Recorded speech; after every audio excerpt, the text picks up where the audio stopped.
Hello, everybody. Thank you for joining me today on Sister to Sister Focus. I am very honored today to present to you America's Got Talent contestant season 11, backup singers to Estelle, Emeli Sande, and Alicia Keys, founders and CEOs of His and Hers Entertainment, RAII and Whitney Smith. Hello, you guys. Oh my goodness, you're so cute to me. Hey, Linda, how are you?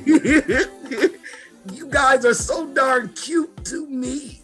I have got to tell you how I found you. It was a really lousy recording though, and I couldn't find the official one.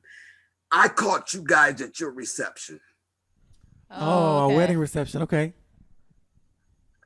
I'm trying not to cry over here, but the deal was, okay, you've seen the million. I get caught up watching these engagement videos, reception videos. I finally got over looking at the videos about how the grooms and the were dancing, because half the crap they say is best out there was crap, okay? But this one I caught, and I have never watched one where both the groom and the bride sing. I said, well, look at this. So I caught you, I said, okay, all right, I watch this. And then here she come. I was two through. I think I watched it 3 freaking times. And it was so good, I had to look you guys up. Thank you so much for being here. Thank you for having us. This is my honor. Are you in Chicago right now? Yes. And didn't you, somebody lived in New York at some point? We both used to live in New York. Okay, I'm confused. Okay, so take me back. You guys have been married since 2011, is that correct? 2010. Y'all are coming up on 11 years. Yeah. This August. I'm gonna try not to cry, because y'all look like y'all still in love. Am I right? Of course. We are. Look, I'm going to be honest with y'all.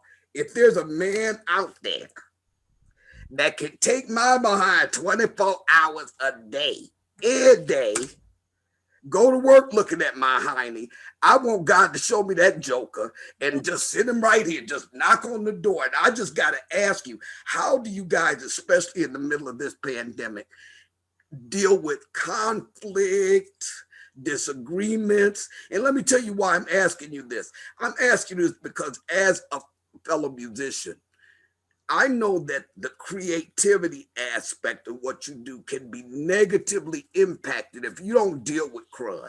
So tell me about that. You're absolutely right. The short answer is God and therapy.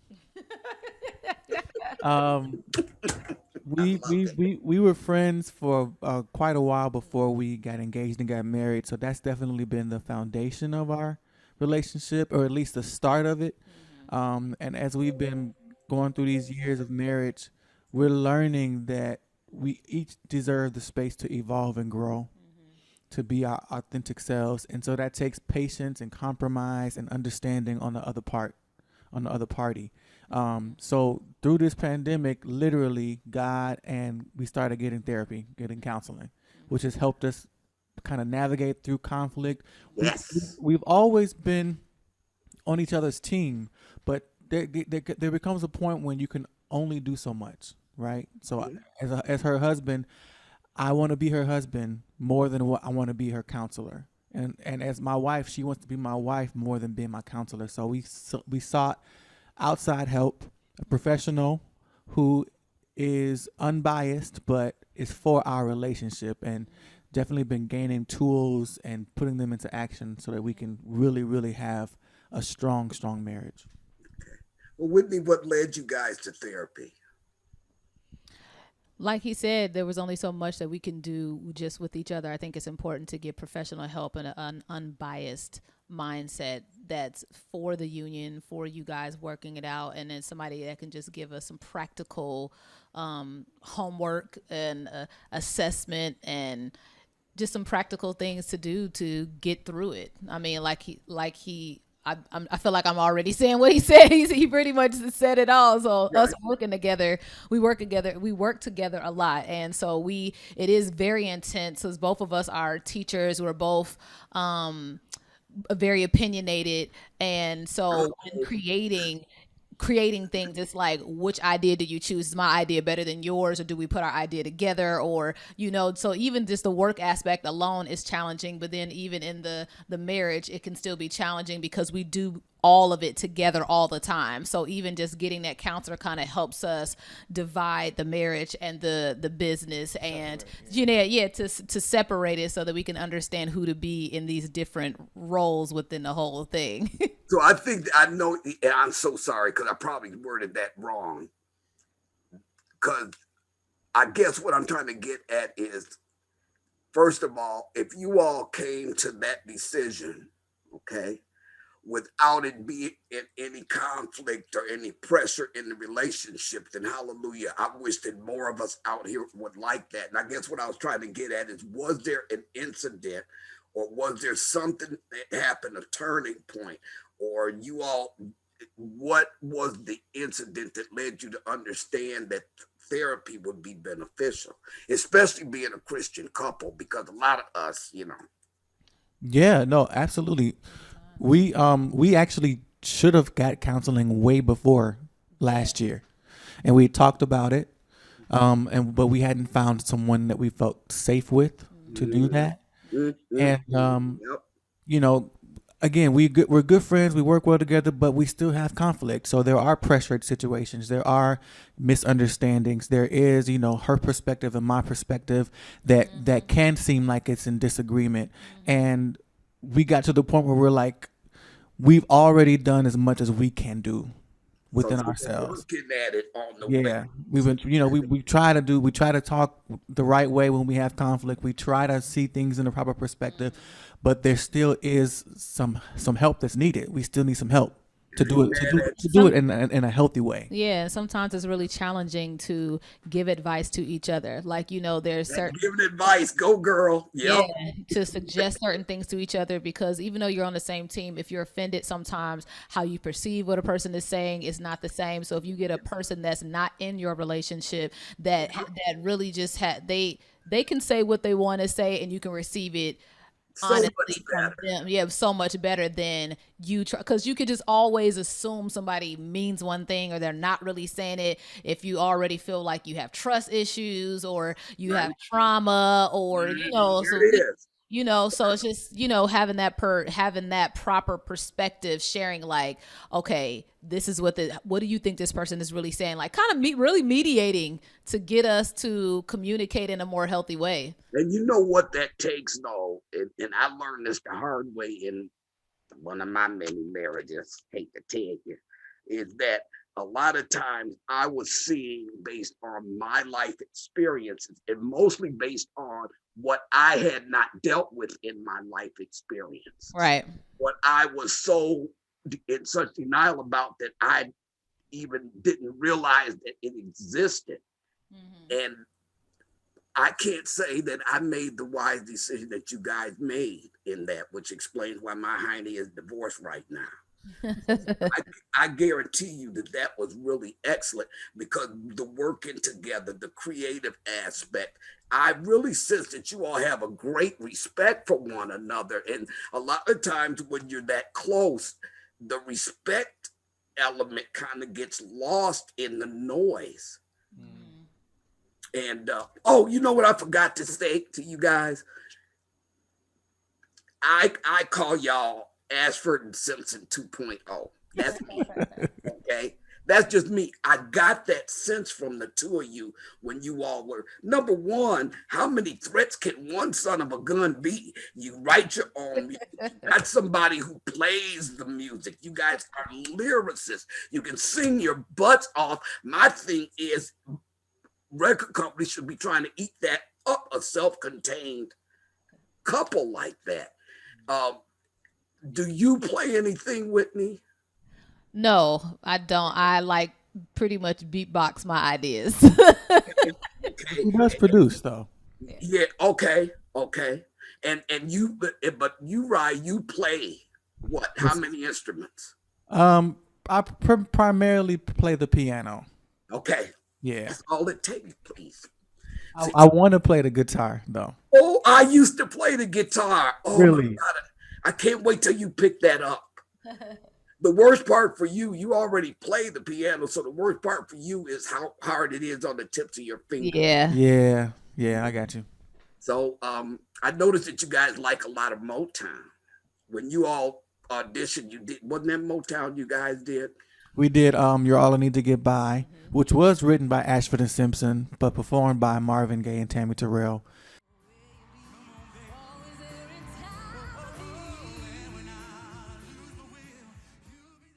And to your point, I mean, Ashford and Simpson, they are iconic. The ability for them to work together to represent marriage in that time period, but then also for all the songs that they've written for so many artists that are still so timeless and relevant today. We take it as a compliment when people compare us to them, for sure. Although we're not them, we have our own story to tell and we have our own journey to share. It is definitely an honor to be even in the same conversation with them. Yeah. Yeah, I sensed that you guys had a really great respect for them. Have you met her yet? Yeah, living in New York, we've been to the Sugar Bar several times. Okay. We've met their daughters just from being just in the New York music scene with RIP Ron Grant and friends in the Village Underground. So that open mic we met and sang there, and she may or may not remember because she meets people all the time, but we have met her. Yeah. Trust me, if she met you, she'll remember you. I mean, it's just something about the two of you that it didn't just strike my heart. It's gonna strike anybody who meets you. Do you have any projects in the work? That what's the name of that song where you got to dance to it? What is it? No worries, step clap.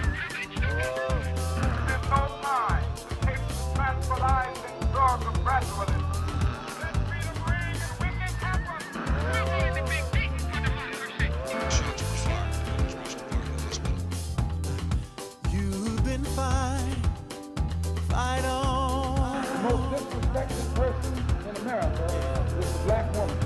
You've been trying, keep on. I caught the official video for that after I fell in love with the song, and that video is on fleek. Thank you. Thank Oh you. my God, who does your videos for you? Who wrote that and who directed that? Well, it depends, but for No Worries Step Clap, we had our friend Jamel McWilliams that did the creative direction of it. So it was his idea to go through the different decades, time frames and stuff, and he pretty much put the team together, lighting team and the actors and everybody there, and we filmed it in LA 15 hours in one day, 4 locations. Oh, It was a lot. I mean, we had to sing it 100 times to get that. I'd have been crazy.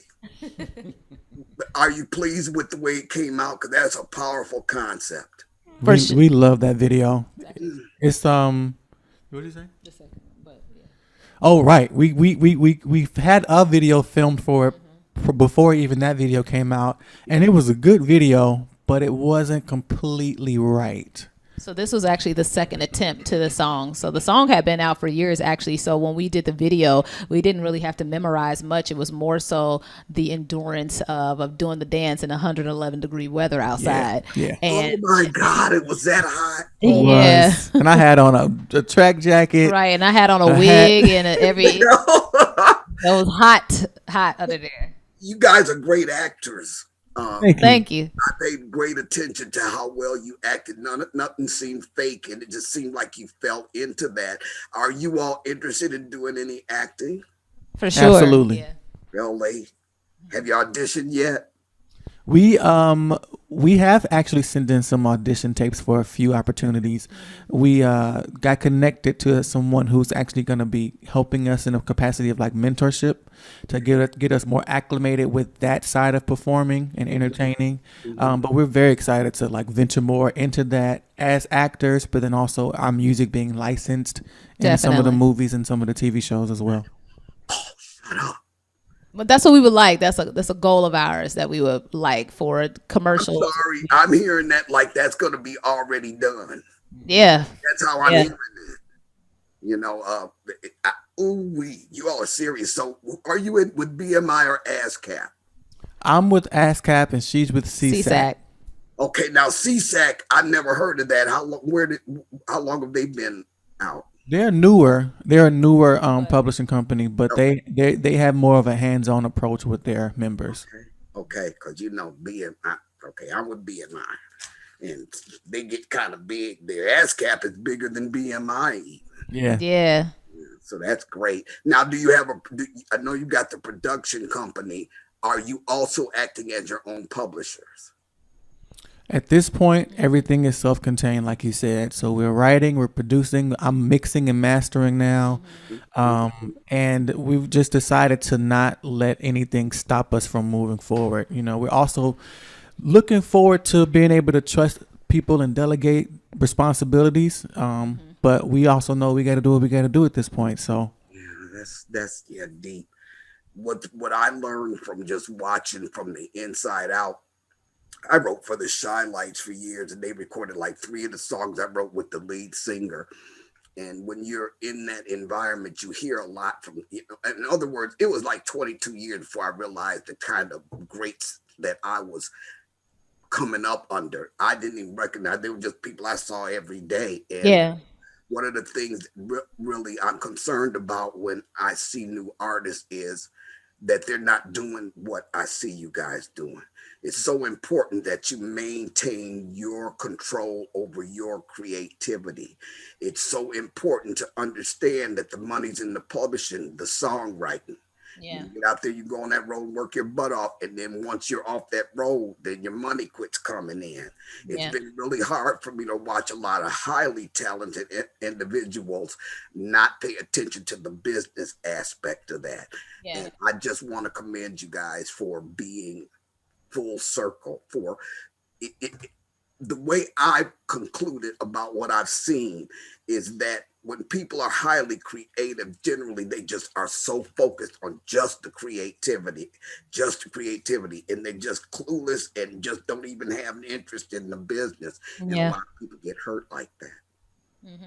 you're absolutely right. And I think, you know, much love to God, honestly, because He has sheltered us and covered us throughout this whole journey, and Yeah. He wouldn't allow us to sign any contracts that were not to our benefit. So we've had meetings with labels, and they've wanted to sign for different reasons, but we haven't felt At peace. at peace to do it. So we've been on this journey, which some people may say, you know, you guys have been singing for such a long time. Y'all should be big by now. Y'all should have made it by now. And our response to that is we're where we're supposed to be at this moment. And we're continuing to build organically and naturally with our supporters. We'll continue to put out music that's going to continue to hopefully evolve and elevate as we continue to put it out.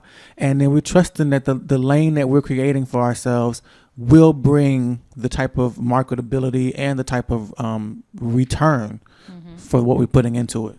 I'm so darn proud of y'all, man. I mean, to be as young as you are, to have your head on like that, I want to highlight the gut feeling type of thing that's really guided you guys, because there's been a lot of people that have gone against that gut feeling to their own detriment. And that Yeah. you're not in a hurry, you're not seeking fame, you're not seeking money. What's important to you is protecting and honoring the creativity that God gave you, and Yeah. I honor you for that. Thank you. Yeah, you guys met my son-in-law kind of distantly. You know, they say 6 degrees of separation. Did you guys do the Stellar Awards pre-show some years ago? About 2 years ago? About three years ago, yeah. Red carpet. Yeah. Red carpet. Yeah, we were interviewers on the red carpet. Yeah. Yeah.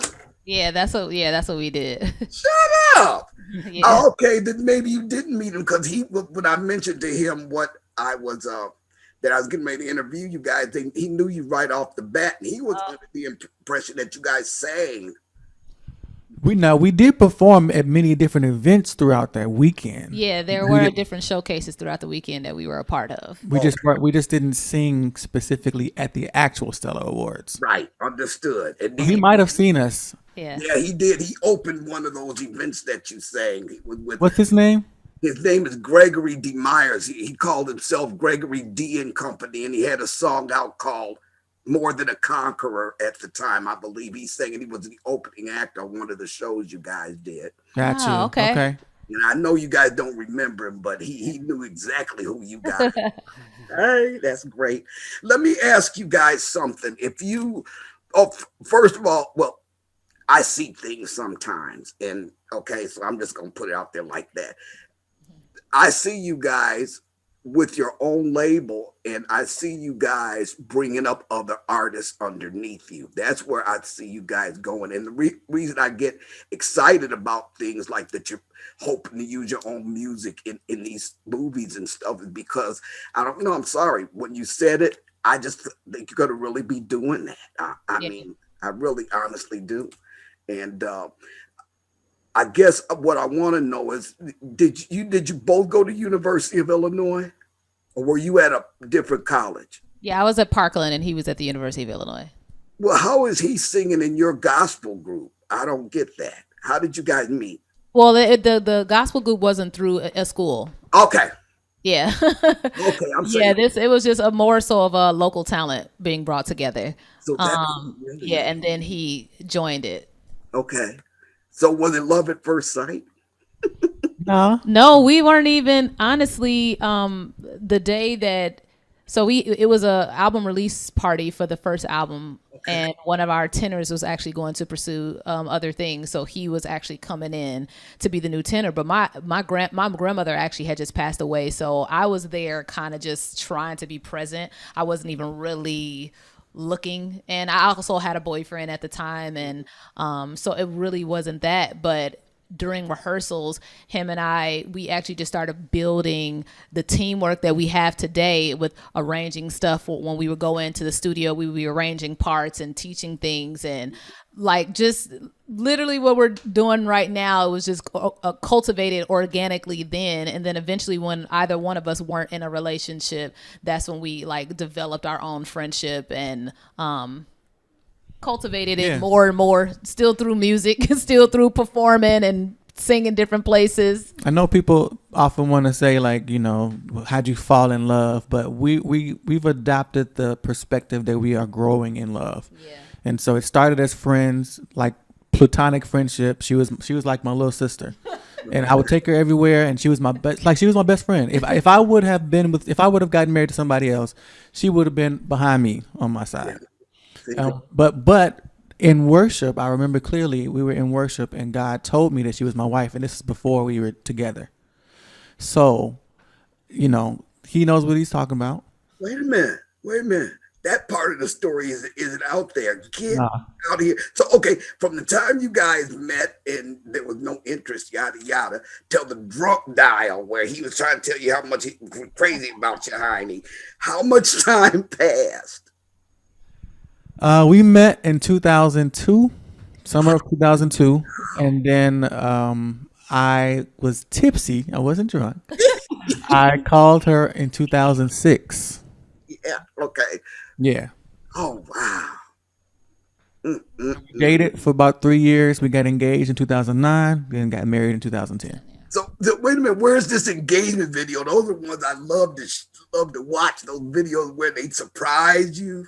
Yeah, we actually posted, or is it not on our page anymore? It's not there anymore. Oh yeah, because our page was hacked last year, and they deleted our stuff. But it's on YouTube. That video's on, like a portion of it. So we did do a short portion on YouTube of the day that he proposed at my hometown when we were performing on stage. So there is a clip of that actual moment of him getting on one knee and everybody screaming.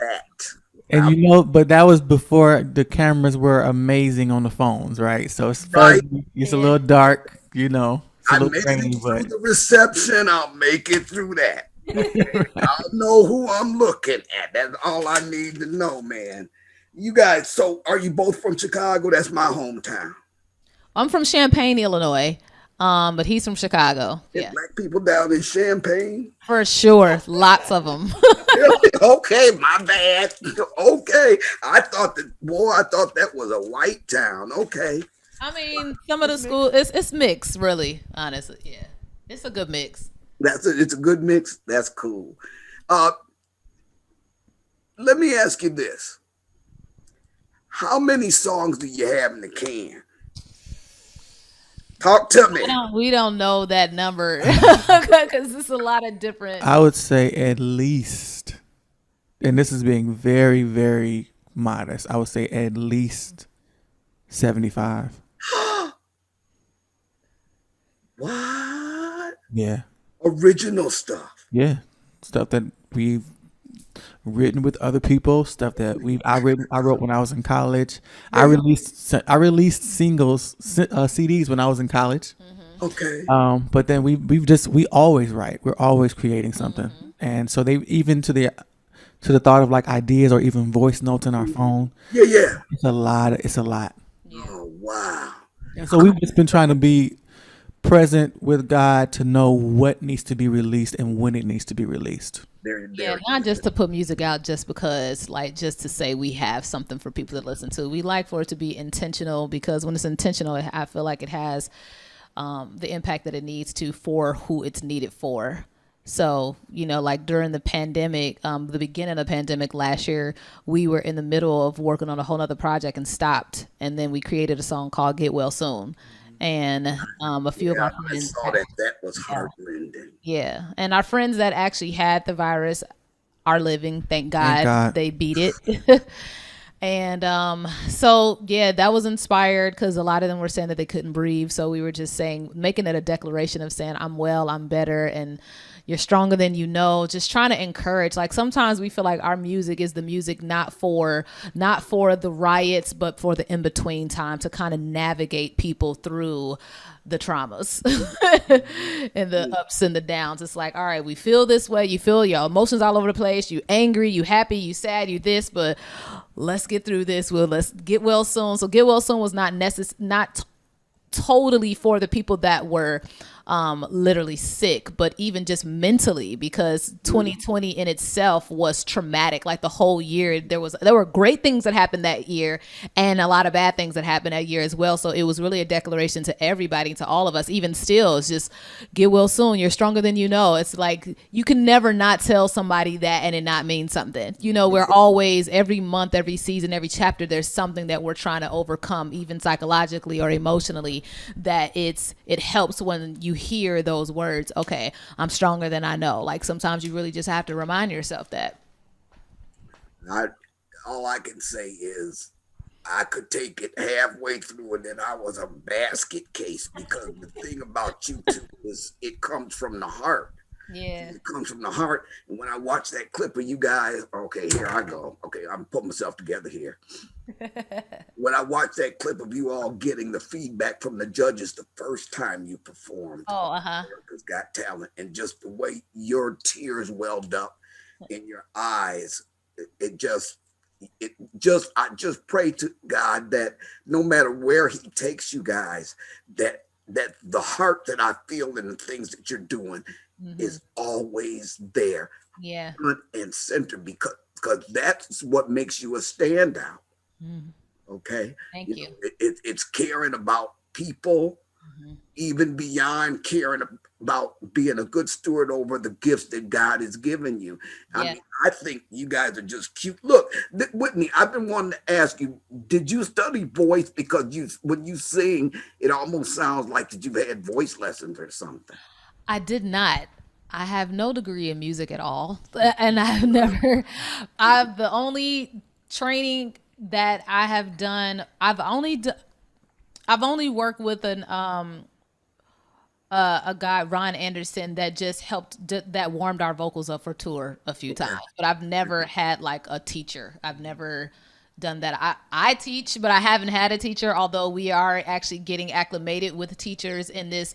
That's why this pandemic is challenging, but it's been a huge gift for us, because it's actually been giving us time to pour into us. So we've been doing the marriage counseling, and then we've also been pouring into other things, other business aspects, other things that we've been wanting to do, but tour life kind of hindered the time to really, put into those things. So we're actually talking to vocal coaches now that are helping us to expand our mind and understanding of things, so that will be even more sufficient as teachers, but even as vocalists and as artists. So we're really, it's a huge learning season. And I think that can help a lot of us get through this time of, I know a lot of people, they're just so ready for it to get back to normal, whatever that is. I really doubt it's ever going to be whatever normal used to be. I think things are changing for a reason. I think, I mean, it was 2020, so we've started a new decade, and I think like the next 10 years is going to be something brand new.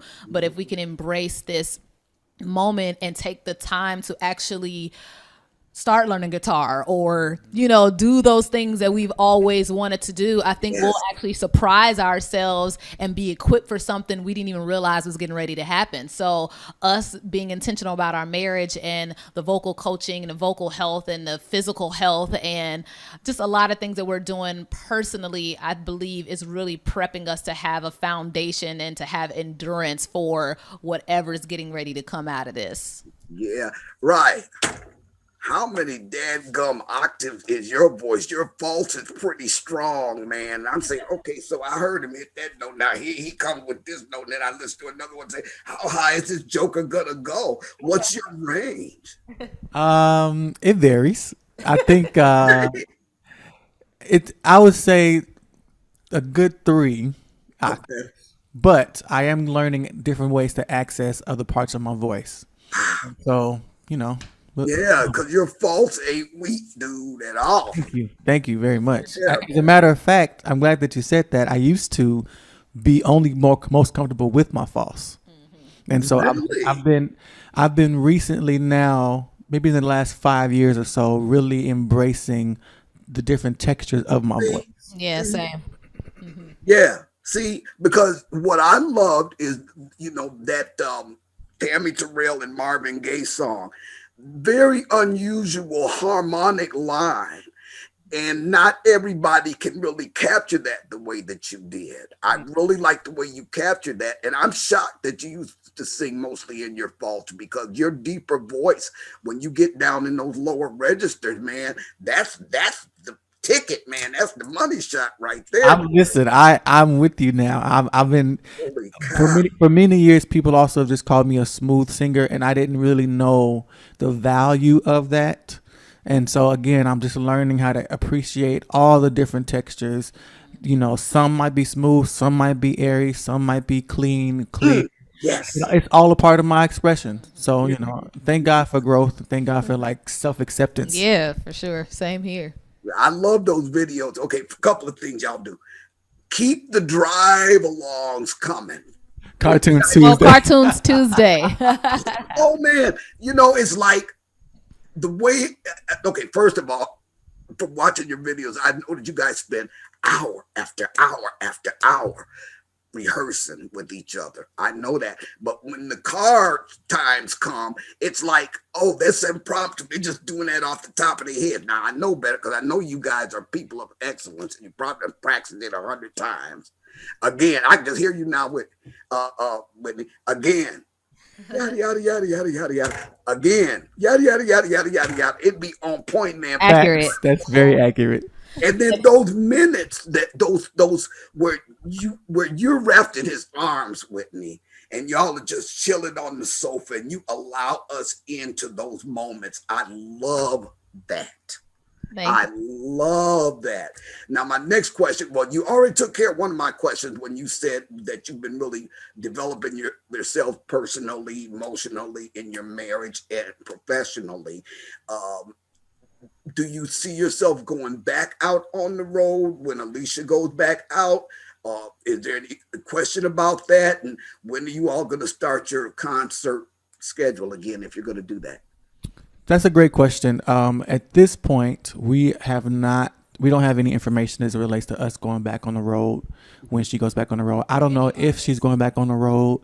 But again, through this quarantine, we've been trying to diversify how we bring in income.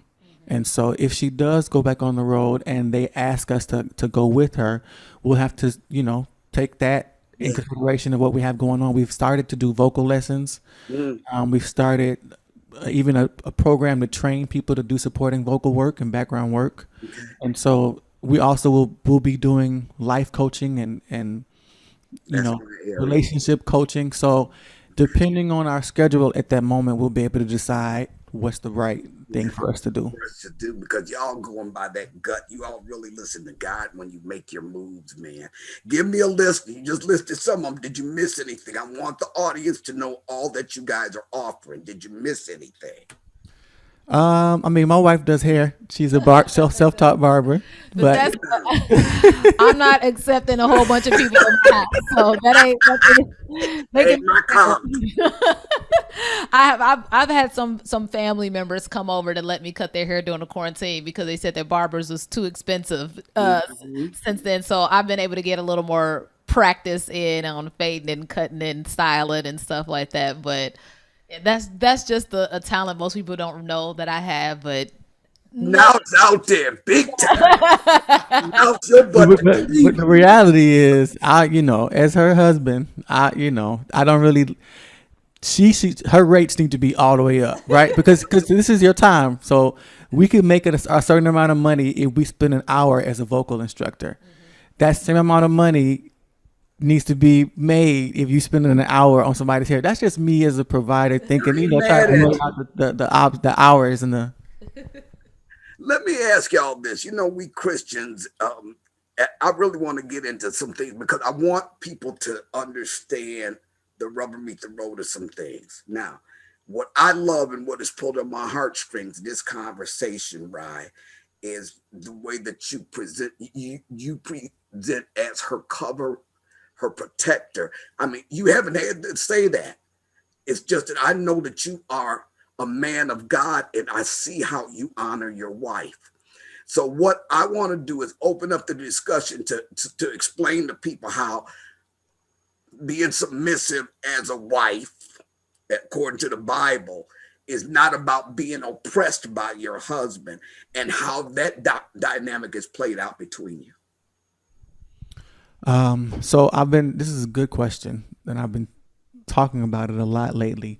The scripture that says, love your wife as Christ loved the church. That concept to me is really hard to fathom because I'm a man, I'm a human. I'm not Christ, right? So he had the unconditional capacity to do that. And I'm trying to learn real applicable ways that I can do that. And part of that is allowing Whitney to be her full self. So that takes a lot of strength in me because my wife is very dynamic. Like she's a lot, and I don't say a lot meaning in a bad way. Like there's just a lot to her. There's many layers. She's very passionate. She's incredibly gifted. She's very she's just a myriad of things that make up who she is. And if she doesn't feel comfortable expressing those things, then I'm not doing my job properly as her covering. To cover her does not mean to overshadow her. See? And so I'm learning to give her the space to evolve, to grow, to make mistakes even, right? And not hold that to her because I'm making mistakes as well. As long as we give each other the space to continue to evolve, I think that's what's going to allow us to evolve together. Yes. I think the important part for the wives, what I'm learning is so many of us, we want somebody to be our father and provide and like be a dad, literally. Yes. And we just want stability. But a part of our husbands being able to have the capacity to cover us in a healthy way is making sure that we're his peace, making sure that we're not overcrowding his mental space, and honoring him, affirming him, making him feel empowered to be who he needs to be. It's not, and when he can be who he needs to be, you'll get out of him everything that you need. You don't have to try to make him be this check off list. But the more that you pour into him, the more he's filled, emotionally and psychologically and with love, then he can be secure and strong and protect and his even thinking to provide and to figure out even in this pandemic, like how am I going to take care of my family? That's a lot psychologically. So if I'm constantly nagging or constantly or not even just nagging, but the way that I deal with my own conflict. That's one thing that I've been learning in the pandemic is my husband is super patient. So if I have an attitude, he's going to want to know what's going on. But that also takes him away from doing what he's doing. So if I can learn how to deal with my own issues in a more healthy way, then when I'm coming to him, I'm not just dumping my mess on him for him to take it and distracting him from things he needs to do. I can learn how to deal with it and bring it to him like, man, this happened to me today, but I realized that this was from this. And just having more of a reflective response more than, I just wish this is just unfair. I'm just da da da. And it's just blurting out, just like making him a trash can and I'm just dumping all this mess onto him, you know? So it's not that it's wrong that we are emotional. Like emotion, it's a part of our makeup. Being emotional and caring and being passionate about certain things, that's fine. But how you deal with those things can affect them. Even our facial expressions, our body language. I'm an extremely passionate person and I wear my emotions on my face and in my body. And so if I know that there are things that it's challenging for me to deal with, sometimes I'll exit the room just so it doesn't even affect him. And I'll just try to deal with it because I'm like, if I don't have the answer yet and I haven't really done all that I can do to help my own self, I don't need to just be in here pouting and changing the energy of the house. Like the wives have the power to change the temperature in the house. Come on. So how we feel, how we're affected affects them, and it affects how they think, it affects how they work, it affects how they protect, it affects how they cover. So our ability to affirm them and empower them, as well as deal with our deal with our emotions in a healthy way and then bring it to them in a healthy way, just keeps everything flowing the way that it needs to. And let me add this, because I already know you guys, I feel in your hearts. And if you have a bad day, Whitney, he ain't all up and down your back for that. No. It's patience and caring and all of the things that he just said.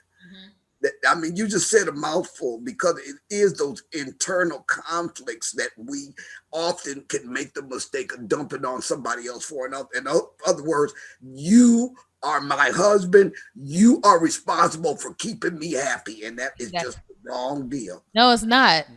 You're responsible to keep your own self happy. They should be able to be like the cherry on top. They should just be Come able on, girl. add more to your happiness, not trying to keep you happy, because then that would be putting them in a position of being like a god or something. And like, they're human beings, like they deal with their own things, and they need space to make mistakes and feel insecure in moments as well. It shouldn't be us always feeling like you should be secure, you adult, you shouldn't act like this, you shouldn't talk like you too grown for this. Like, no, he's an adult and you're an adult, and both of you guys, if you made a vow to death do you part, that means you have a lifetime to constantly evolve and learn this more evolved and newer version of that person. So there's always going to be change. There's always going to be something different happening. There should be, unless you're okay with being stagnant. Come on, girl. You just said a mouthful. Looking for somebody to complete you is never going to work, because you need to be coming in there a whole individual. What I'm sensing is that you guys,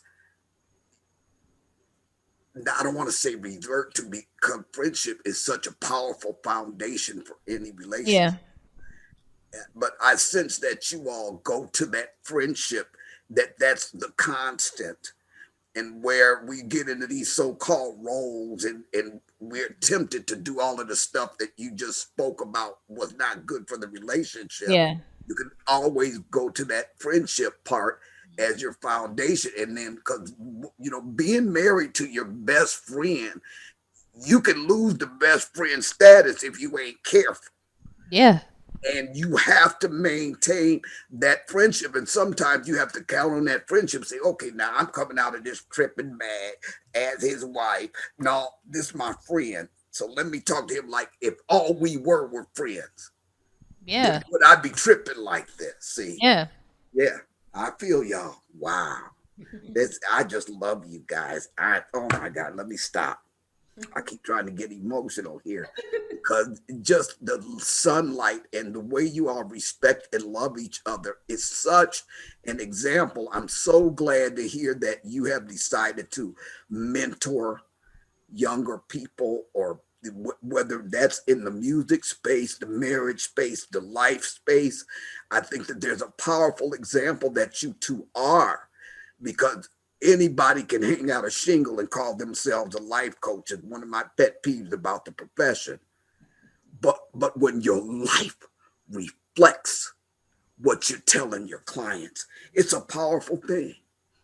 It's a powerful thing. I'm really proud of y'all. I want y'all to sing for me. Can y'all do something for me? I don't know. You probably didn't get the email. I said, y'all set up so that you all can do a song or two for me. Because I like, you have a setup. I don't know if you're in it, where it's like the keyboard is behind you. And it's not. That was the concert that we did. But we can, would you receive an a cappella selection from us? Absolutely. Are you kidding me? You've cried your last cry. Cried your last cry. Wipe away the tears. Wipe away the tears. Things are getting better. Things are getting better. No more worries, no more fear. No more worries, no more fear. You've cried your last cry. You've cried your last cry. Now wipe away the tears. Wipe away the tears. Things are getting better. Things are getting better. No more worries, no more fear. No more worries, no more fear. Said no more worries, no more fear. No more worries, no more fear. No more worries, no more fear. No more worries, no more fear. You don't have to worry, no. You don't have to worry, no. No worries. Hey, no worries. We'll get through it all. Oh. Yeah, no worries. We'll get through it all. Yeah. That's ridiculous. Oh my goodness. Is that one of your originals? That's No Worries Step Clap. That's the video that you saw. I just can't with y'all. That the power. RAII, your voice seems to just over time, it seems to, you slip it in and out of that higher pitch it so easily, and down into your lower register so easily. It's a beautiful thing. And the harmonies, it's just powerful how, I don't know, you just complement each other in the richness of your voice, right? It's just so, it's like it's you know how the air is under the wing of a plane, and you're the plane wing, Whitney, and then here comes RAII. Just, oh my God, I just can't. I can't with y'all. So look, how are you setting up your marketing then if you're doing all of those things? Now, I've been to, thank you for sending me that, what is it, link thingy, where you just list all your links. When I asked you for your social media, you just sent me one link. I'm going to set myself up on that. Thank you. I get so sick of just rewriting crap when I'm doing interviews and stuff. But how are you setting yourself up so that we can all know just what you offer on like a website or something? Yeah, so we do have a website, a artist website, which is RAIIandWhitney.com. So that's RAIIandWhitney.com. And then our business, His and Her Entertainment, also has its own website, which is hisandherentertainment.com. Her with no S. And so we offer our services on our business website, so you can get, if you need recordings done, backgrounds done, studio work, live performances, if you want vocal instruction, all of that is available via the His and Her Entertainment website. And then all of our artistry, RAII and Whitney artistry, music, events, things like that, they're on our personal website. Both of we have Instagram and Facebook pages for both of those. Is a RAII and Whitney on all social media platforms, as well as His and Her Entertainment on all social media platforms. So if somebody in your area wanted to access your mentoring, your vocal coaching, whatever else you offer, are you at the RAIIandWhitney.com? So for the business aspect, it would be contacted hisandherentertainment.com. Okay, so that's where we will go for you for your mentoring. Mm-hmm. And it doesn't have to be just people that are in our area, because we're doing things virtually now. So Yeah. even something like this, we can do it from home. And we've had people inquire. They've DM'd us on Instagram, and that's fine. We'll redirect you to the email so that we can continue the conversation and get all the details and fill out the questionnaire form to figure out what you want to do in scheduling and stuff like that. So that's fine. Okay, so however you contact these people, they're there, and they are international and virtual.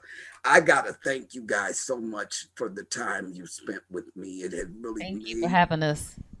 I mean, honestly, you guys, I'm in your corner for what it's freaking worth. Okay, I appreciate that. I see so much that God has for you guys. I just see it's such a positive. I don't worry. I'm never gonna worry about y'all. Okay. I'm never going to worry about you all making the wrong decision, falling into the wrong hands. I'm never going to worry about anybody ever taking advantage of you guys. That stuff, the 5 heartbeats and that joker getting hung out the window like that, that crap really happened to somebody. And I like the way that, I forget, Townsend kind of mixed it up and changed names and then have it happen to this group when it really happened to that group. I'll never forget when Townsend went out with these groups. I was at a friend's house, Marvin Jr. of the Dells. I don't know if y'all too young to remember this stuff, but Marvin Jr. was the lead singer of the group the Dells, and he was the group that Robert Townsend decided to bring in and follow them around. And I remember Marvin, Heart is a House for Love, Marv, that's who did that song, the Dells. And he was so excited, he said, because Townsend was getting ready to do this thing and he was going out on the town with them and going on their concerts and everything. He was so excited about that. And there's a lot of lives that got lost for saying the wrong thing to the wrong people, fussing about, you took my money. This is my suggestion to y'all. Read stuff carefully and never, ever, under any circumstances, give power of attorney to another son of a gun, because trust me, it's not necessary. And most of the trouble that I've seen people from the inside getting in trouble with that power of attorney. Nobody needs to sign a check but you. I'm going to tell you, just like Cosby told Oprah, sign your own checks. And nobody ever has to have power of attorney on your behalf for you to sign a contract. Just don't let it happen. That's all I got to say. We appreciate Thank that. you. We will take that. And remember my hiney, when y'all get big, see y'all get ready to blow up, I'm going to be at the back door of the concert knocking. So y'all remember me here. I think it'd be pretty hard to forget. Feel you, man. All right, you guys. Thank you so much for joining me today. It has been such a wonderful time with these two. Please contact them. If you're interested in any kind of entertainment and you need an example or you need somebody to kind of guide you through that, they are life coaches. If you need vocal assistance, please call them. There's no reason why they can't do that virtually until this pandemic is over. And you two, thank you so much. I love you so much. Thank Thank you.